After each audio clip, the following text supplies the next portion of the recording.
The evening slowly comes to a close after a day full of movement. The room grows quiet, the light softens, the phone screen is turned off. There are no more alerts, no messages waiting to be answered. Yet inside you, the mind still refuses to rest. Old thoughts return, new worries arise, one after another without pause.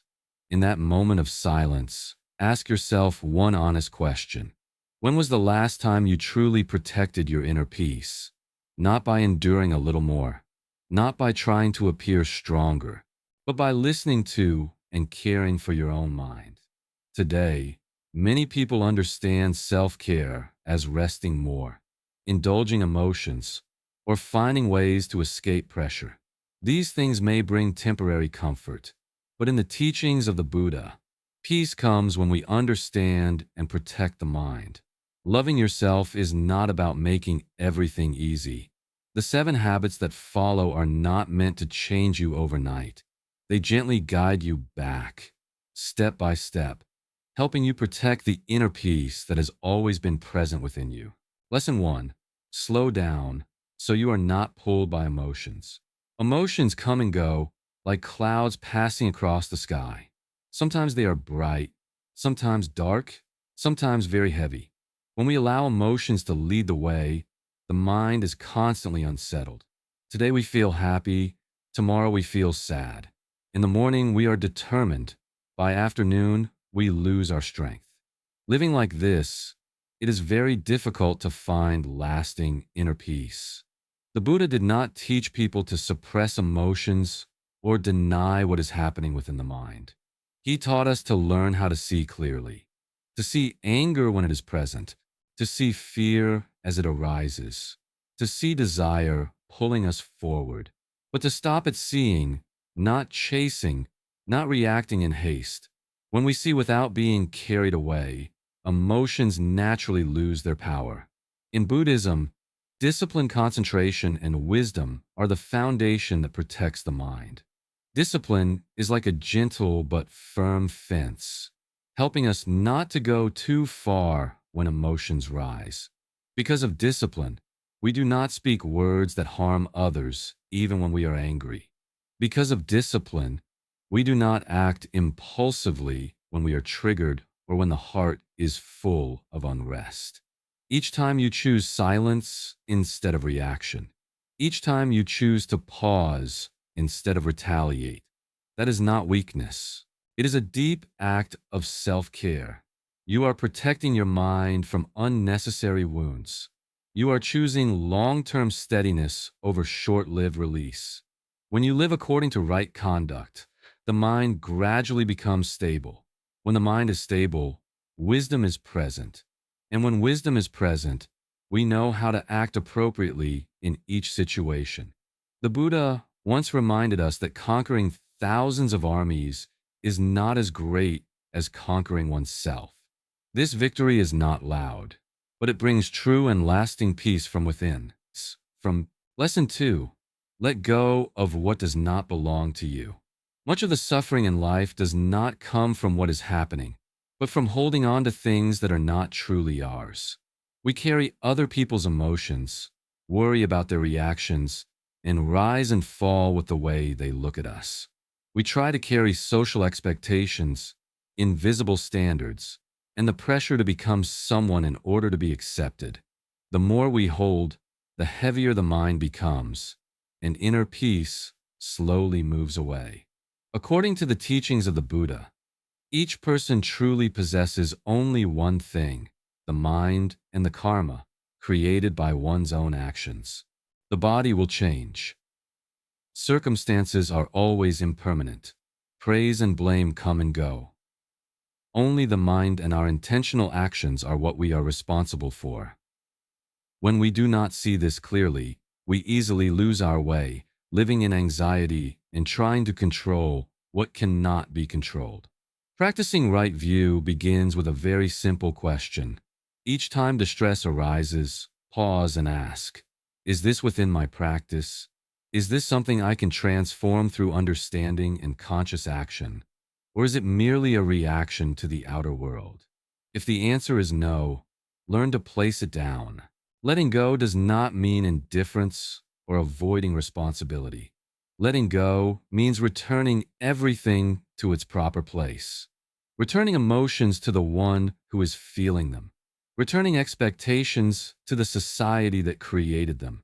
When you no longer carry what does not belong to you, the mind becomes lighter. Inner space opens. Peace is protected not because life has fewer storms, but because you have learned to stand still within the storm, and the mind rests more steadily with each passing day. Lesson 3. Pause for a moment before you react. Many people believe that difficult circumstances are the reason they suffer. A word that does not sit well, a message that arrives at the wrong time, an unskillful action from someone else. But according to the teachings of the Buddha, what causes deeper suffering is not the circumstance itself, but the hurried reaction when the mind is not present.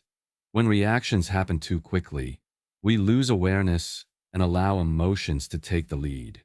The Buddha continually emphasized the importance of presence in each moment. He taught that in the in-breath, we know we are breathing in. In the out-breath, we know we are breathing out.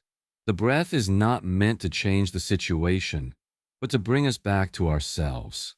When the mind is present, reactions are no longer unconscious reflexes, but become choices guided by understanding. Practicing a mindful pause is very simple, yet deeply transformative. First, stop. Do not speak further. Do not act immediately. Simply stop. The second step is to breathe. One slow breath in, one gentle breath out. The breath helps the body settle and the mind soften. The third step is to look back at the mind, to see what is arising within. Is it anger? Is it fear? Or is it an unnamed wound? Such a small pause can change many things. It can prevent words that would hurt another person. It can soften a conflict that is escalating. It can save an entire relationship from unnecessary cracks. More importantly, that pause preserves your own dignity. When you know how to stop before reacting, you are no longer pulled by emotions. You are protecting your inner peace through mindfulness and breath. Lesson 4. Prepare the mind so you do not collapse when everything changes. Everything in life changes. No state remains still forever. No emotion lasts permanently, and no circumstance keeps its original form. According to the teachings of the Buddha, impermanence is the natural nature of all things. Suffering does not arise because of change itself, but because humans wish everything would stay as they want it to be. When we cling to an outcome, a relationship, or an image of the future, the mind becomes rigid. With just a small disturbance, we panic, feel disappointed, or fall apart. Not because the difficulty is too great, but because the mind is not yet ready to accept the truth of impermanence, suffering, and non-self. The Buddha taught that preparing the mind is not meant to make us pessimistic, but to help us live with awareness. Each morning, before beginning a new day, gently imagine one thing that might not go as planned.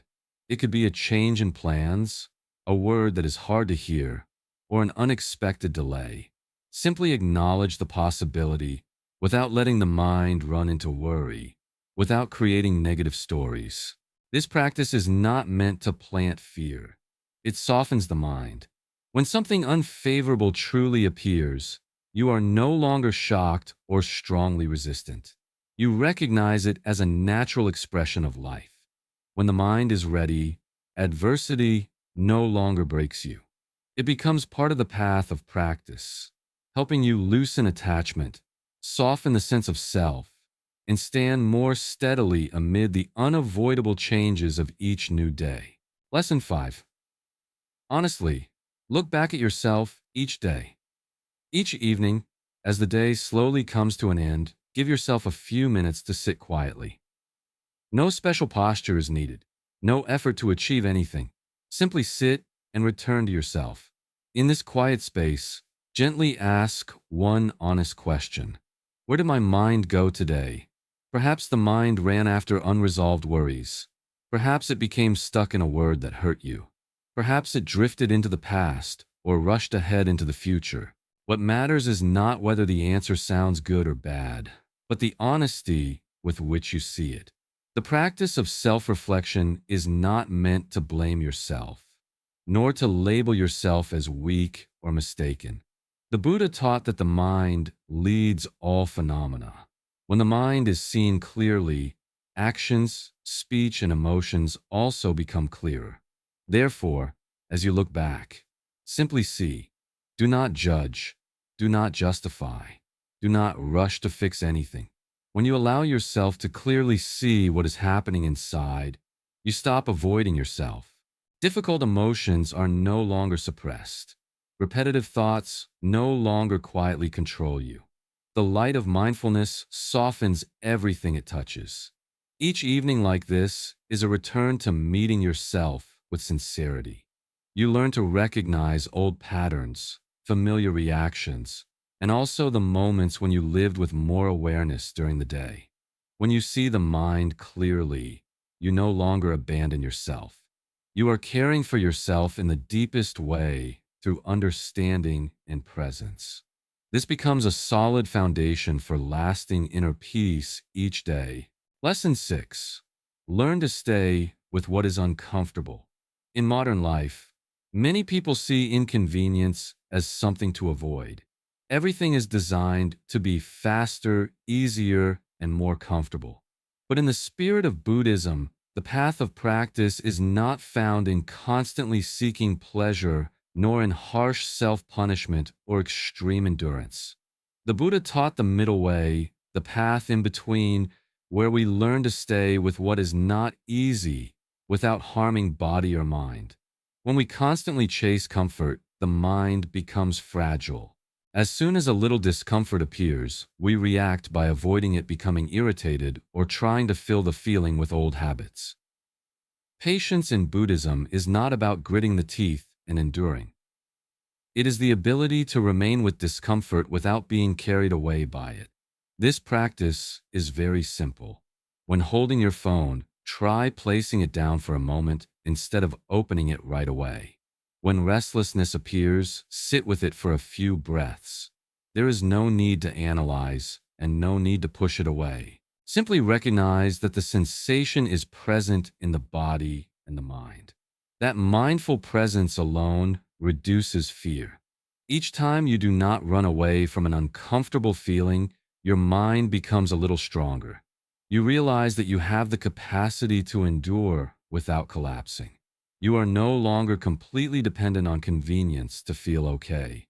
This creates a quiet but lasting strength. Buddhism teaches that suffering does not come from sensation, but from resistance to sensation. When you allow inconvenience to exist within mindfulness, it is no longer an enemy. It becomes a teacher reminding you to return to the breath and to the body sitting here. Over time, these small practices build inner resilience. When life brings greater challenges, you no longer panic as before. Your mind has learned how to remain still in the presence of discomfort. That steadiness may not be loud, but it helps you protect your inner peace amid the unavoidable changes of everyday life. Lesson 7. Learn to say no to protect your inner peace. Many people are used to saying yes to everything. Yes to requests. Yes to other people's expectations. Yes to tasks that exhaust them, even when they do not have the strength to accept them. Each time they do this, they believe they are being kind. Yet deep inside, something quiet is happening. Every time you say yes when your heart is not ready, you are saying no to yourself. In the spirit of Buddhism, compassion does not mean sacrificing the mind until it is depleted. True compassion must begin with understanding and caring for yourself. When you continuously cross your own limits to please others, the mind slowly becomes tired. Resentment arises and inner stability is lost. A mind in this state cannot truly offer something healthy to anyone. The Buddha taught that each person must light their own lamp and walk their own path. No one can live your life for you. No one can bear the consequences when your mind becomes exhausted.